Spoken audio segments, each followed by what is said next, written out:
occidentalisation du monde où nous, on n'a pas de rôle. On subit, on est des sujets. Donc, dans cette mondialisation, seule la culture permet à l'Afrique de venir avec une supériorité pratiquement, comparée à beaucoup de pays.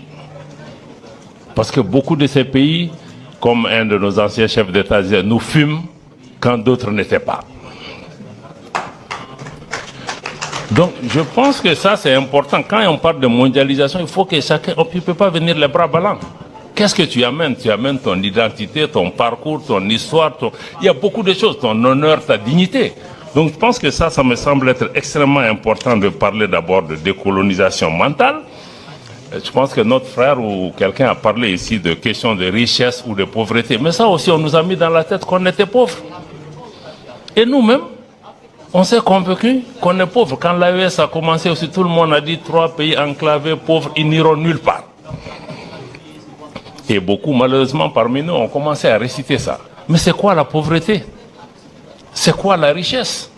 Et pourquoi nous sommes pauvres, ceux qui sont riches, quand ils sont chez nous, même quand on leur dit de partir, ils ne vont pas. Parce que on nous a rendus pauvres, y compris mentalement. Parce que si tu es pauvre, moi je crois que c'est la pauvreté de l'ambition, c'est la pauvreté de l'imagination, la pauvreté de la compréhension de la situation où nous sommes. Parce que quand on te dit que tu es pauvre, même quand tu es assis, même si tu es assis sur l'or, mais tu ne vas pas voir. Parce que tu vois l'or chez l'autre. Or l'autre voit l'or à tes pieds. Et il faut que lui, il te rende pauvre, parce que les autres sont malheureusement dans des schémas pas gagnant-gagnant. Ils sont dans des schémas où il faut que toi tu sois pauvre pour que lui soit riche.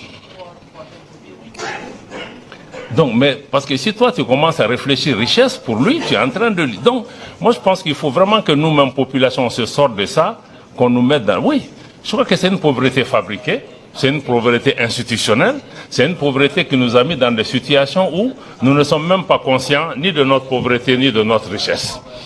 Donc je pense que ça me semble être un élément important. Je crois que vraiment, pour moi en tout cas, tout se passe dans la tête. Et un des problèmes les plus importants pour les Africains, c'est que cette colonisation mentale a créé le doute chez nous, y compris chez nos intellectuels. Y compris chez... Beaucoup de nos intellectuels n'osent pas aborder certaines questions qu'ils connaissent, qu'ils maîtrisent, parce qu'ils n'ont pas confiance. Quand un professeur de l'université de Bamako produit un document, ça arrive au chef d'État, ou en tout cas à certains chefs d'État, dans le temps, mais on met de côté, on n'est plus prompt à lire l'écrit d'un stagiaire occidental.